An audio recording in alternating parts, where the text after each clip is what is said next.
Hey everyone, how's it going? So what am I working on now? Well, I got a 2011 Honda Odyssey. I may have mistakenly called it a 2012 in the other video. But we're going to be replacing the left front axle. Customer already knew it was the left front axle, so we're going to be replacing that. So let's start. Let's get this done. All right, to start with, let me just shut this light off. You may not even be able to see it. But we're just going to pull the left front wheel off.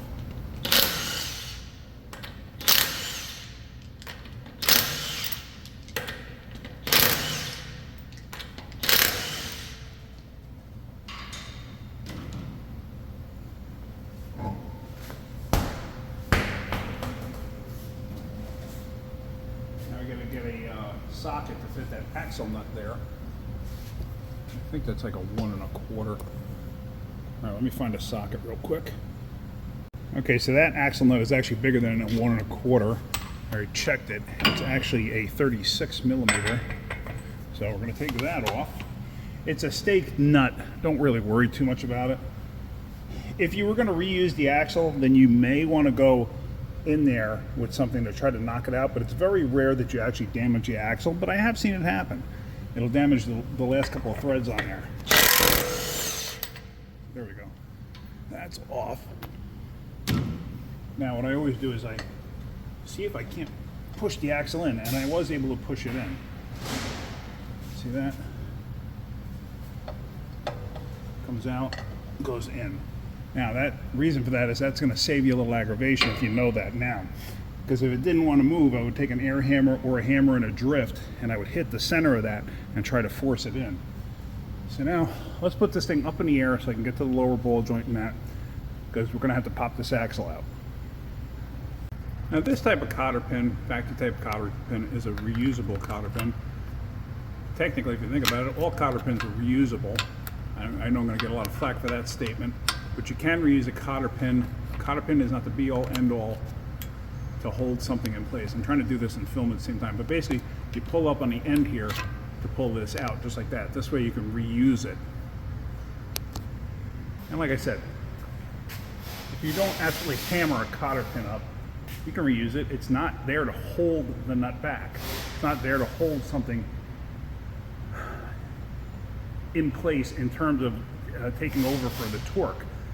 The torque of whatever you did to tighten something up, that's to hold it there. That's just a redundant piece. The only thing that really fails on a cotter pin, if you're bending it, is the area where it bent. So if you still have good tension on it, what's the big deal? There really is no big deal. So, like I said, I'm sure I'm going to get flack for that. But let's get this off of here. So now that looks to be like, I'd say a 19. Sure, let me go get a wrench for that. Always leave it so you can cut the wheels on the vehicle to make your life easy.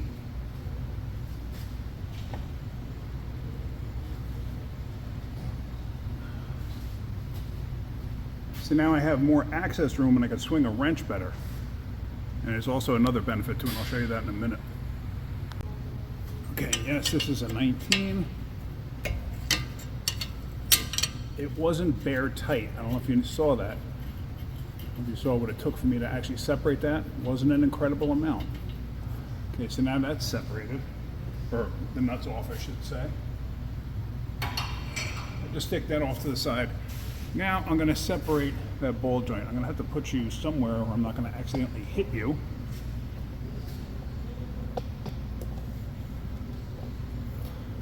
What you do is you strike the spindle right here, knuckle, whatever you want to call it.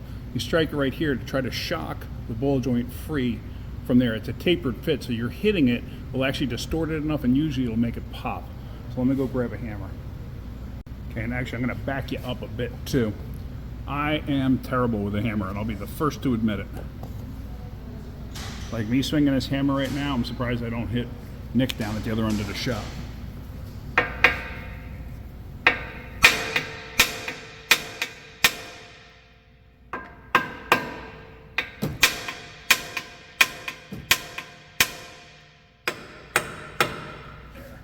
Free.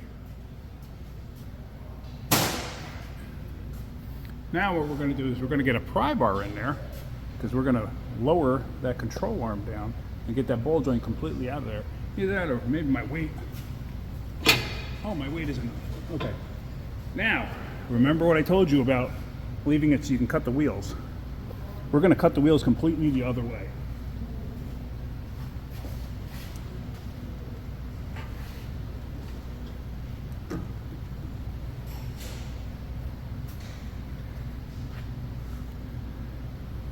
Now, what is the reason for that?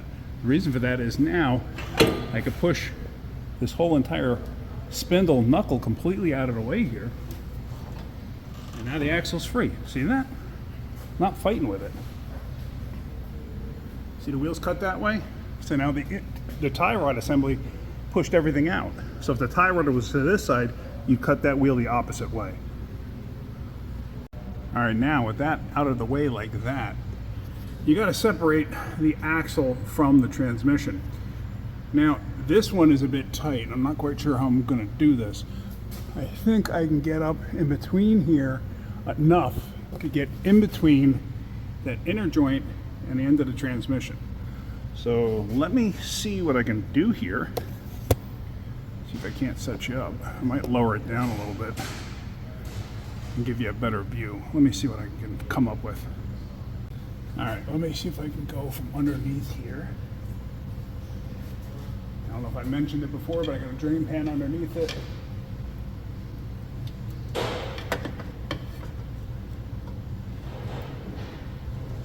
They do sell a special tool to get in there. A splitter.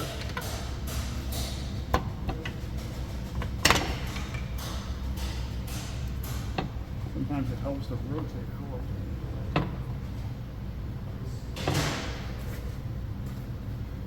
Of course, every time I turn around, I got the camera in the way.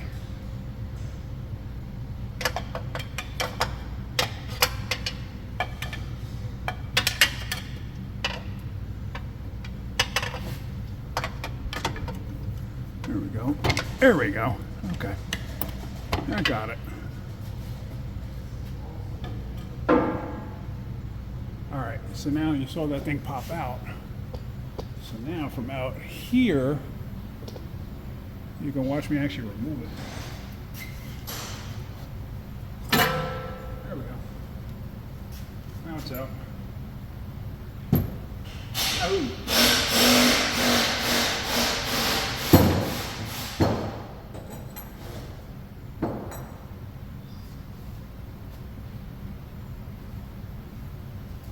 Let's go over here to the bench.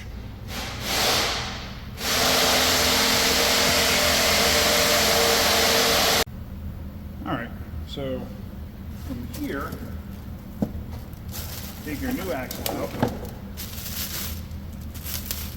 And just verify that your new axle is correct.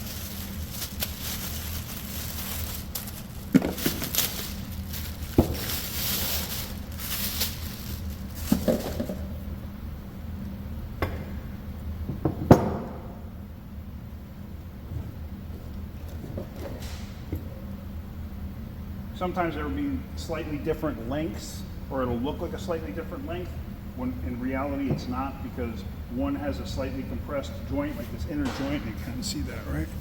Yeah, this inner joint is slightly compressed because it's brand new, and the boot's pulling it together, where this one is pulling it apart. So it'll be like this in the vehicle. But the actual shaft itself is the same length. Looking at the nut on the end,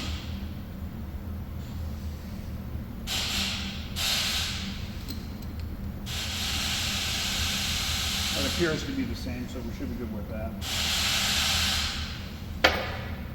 And then always take a close look. Let me explain this real quick, because I've run into this. All right. Always, always, always take a close look at where your seal rides on the inside here. Because I've seen it to where it's stepped for some reason, depending on the model, and you go to try to install it, everything looks identical, but for some reason it's stepped depending on whatever, who the heck knows, like a split year or something like that. And it creates a problem. You cannot get it installed. And it creates all sorts of problems. So just verify, look at it. Does it look the same? Yes, it does. Everything looks great. Here's your clip. Let's go into the clip story. Okay, let's talk about the clip. The clip, install it. So the opening, see that opening there? So the opening is at about the 12 o'clock position, somewhere in this radius here. Let's say from 11 o'clock to 1 o'clock, something like that. Why? Because if the clip is hanging with the opening at the 6 o'clock position, I've seen videos where people say, guys will say who are doing this, oh, install it at the 6 o'clock position. No, never do that. Because the clip can actually catch and roll down the axle. Kind of hard to show here, but it'll catch and roll down the axle and jam. It'll jam in the process of trying to get it in place. If you're having a problem getting an axle out, okay, if you're having a problem getting it out, tap it back in, rotate it a quarter of a turn, then try popping it out, because the same thing can happen in the process of trying to remove it. The opening, let me get that better angle on this, hang on.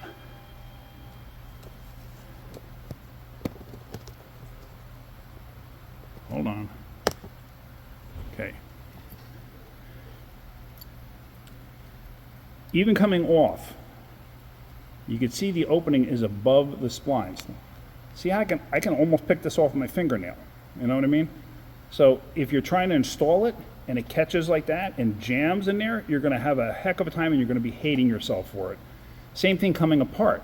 It could be jamming. So if you rotate it slightly, tap it back in, rotate it slightly, and then try getting it back out, you know, you may put this in a position where now it wants to come out, because this thing can hang you up. I've had it to where I've seen a front differential on a Chevy Tahoe get destroyed from somebody trying to get this out because the clip, see that, gets caught and jams and walks down the spline, just like this one is.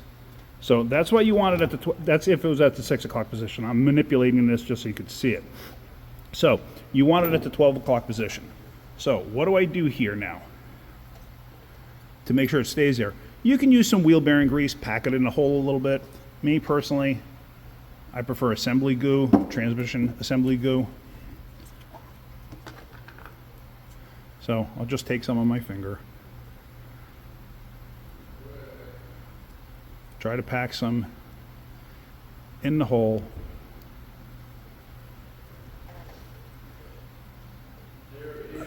However way possible. Hang on one second. All right, but yeah, so you pack the hole there with grease. Pack it around, so then this way you can center the clip with your fingers so it stays centered between the bore there. That's all. Makes your life a million times easier. Install it between 11 and 1, preferably the 12 o'clock position, and you're going to save yourself a lot of aggravation. So now that we got that all greased up and that clip is centered and the opening's at 12 o'clock, we're going to install this.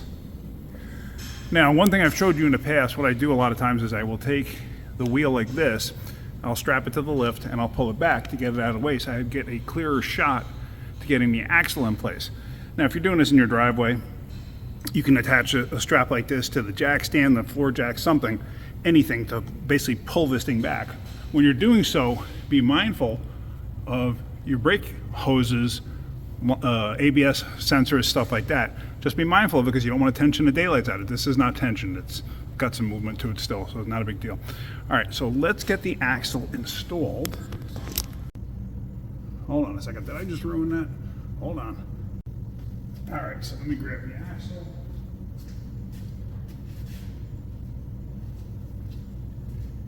And now that clip is at about the 12 o'clock position.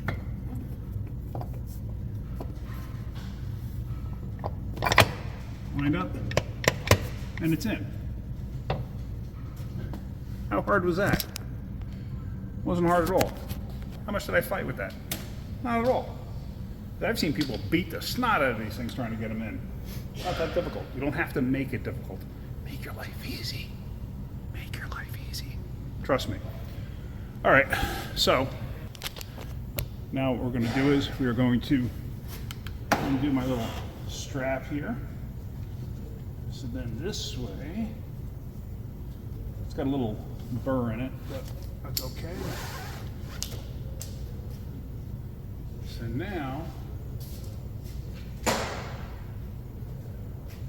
what we're going to do is we're going to put this thing up in the air so I get the axle through the hub here. Hang on a minute. So now basically the wheels are still cut to the right. So now what we're going to do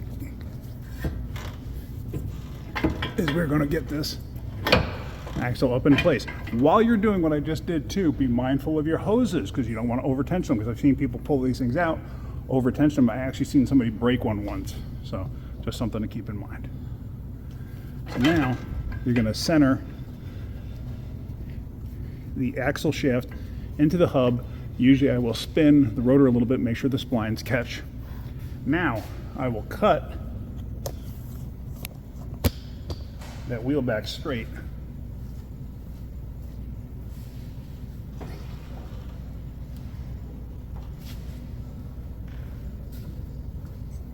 So now with that back straight,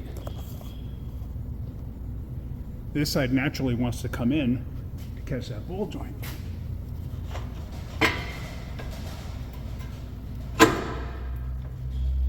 Okay.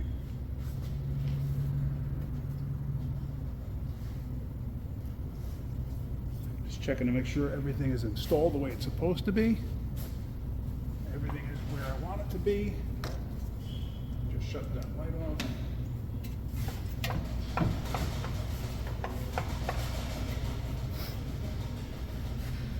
I went that ball joint a little bit, but that's okay. There we go. Sometimes you got to fight with things to make them get where they need to be.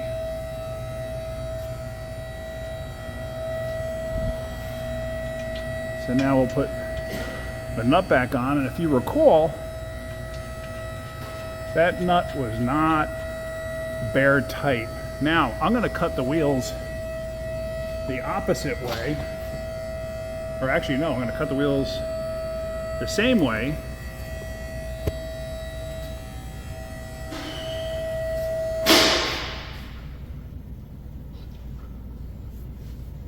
To the right, because this way I can get to the back side of this nut to tighten it up.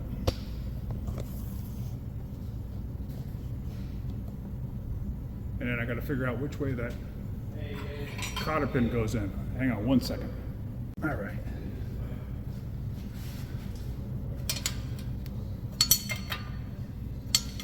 So there we go. That's at a point where it just stopped tightening up. Now, yes, it has a torque spec, like everything has a torque spec, but we're going to go, like say, quarter turn more. Now you can feel it really getting tight. But at this point is where I'm going to start looking and try to figure out where the cotter pin's going to fit.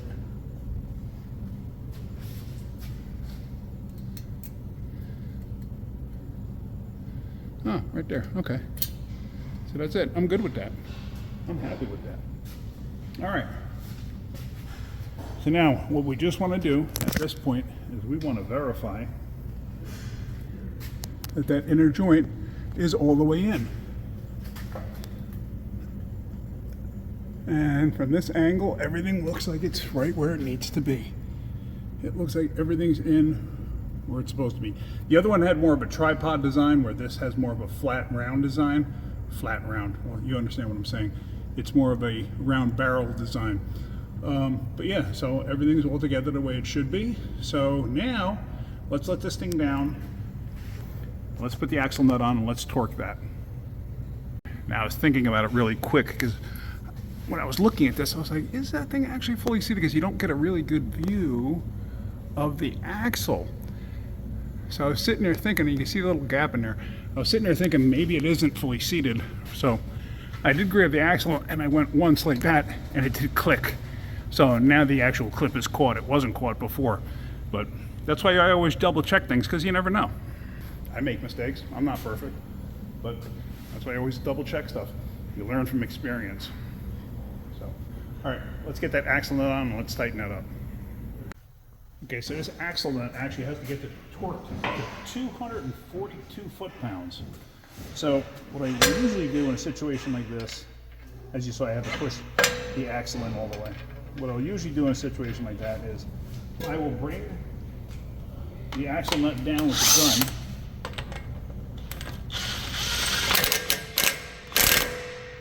like that. Then I'll get my torque wrench.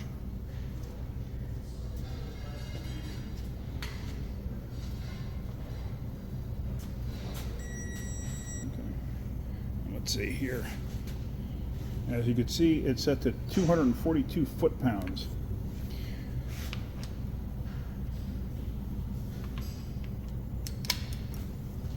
All right, ready? Now I have the wheels cut. This way I clear the lift. If I'm not hitting the arm of the lift. So let's torque this down. Uh-oh. What do you do? What do you do in a situation like this? Simple.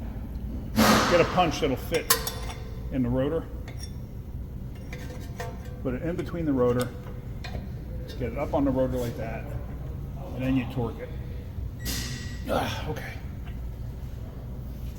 And well, it exceeded it a little bit. It's at 275, but don't worry about that. That's fine. So it actually, it doesn't take a heck of a lot to do it because it's a fine thread. So we're just going to put this off to the side. And now, what we're going to do, we're going to take this punch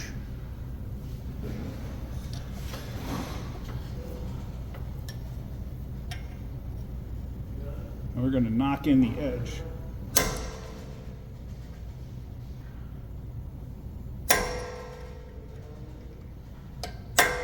Just like that. That's all you got to do. You don't have to go bananas. All right, let's put the wheel on. And then we're going to be all set. All right, we're going to get the wheel on and yeah, well actually, hold on a second. Let's get the wheel on. All right, let's wrap this up. Put the wheel back on it.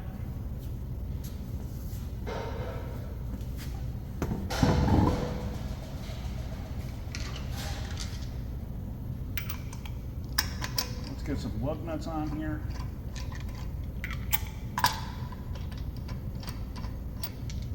Now, if you're new to this game, if you're new to working on cars, never thread these down all the way. Never thread them down all the way. Always leave them loose like this until you're ready to tighten them. I've seen it happen before where somebody will tighten them all the way down by hand. Get all the lug nuts snug by hand, and something happens and they have to walk away for whatever reason, and then the next person coming up to it sees all the lug nuts down and thinks they're torqued, and they're not torqued. And then a wheel falls off going down the road. Okay.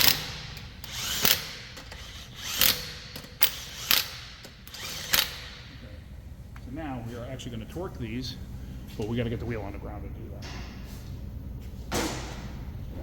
So let's let it down and then let's torque them. So I don't have it completely off the lift on the ground, but it is on the ground, but it's not completely off the lift because it's still in neutral.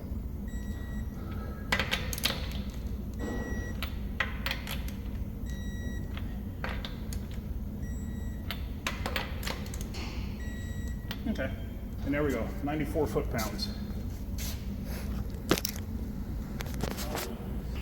All right, so hopefully you got something out of that video. You learned a little bit of something, yeah. Hopefully you learned a little something about installing axles the correct way with the C-clip and stuff like that. I made other videos on that, and it's a very popular video, but never hurts to touch on it again. So hopefully you learned something. Still waiting to hear if we're going to do a condenser. I don't know yet. So, all right. Hopefully you got something out of that video. If you did, hit that like button. If you could, please subscribe. All right, guys, have a great day. Keep wrenching.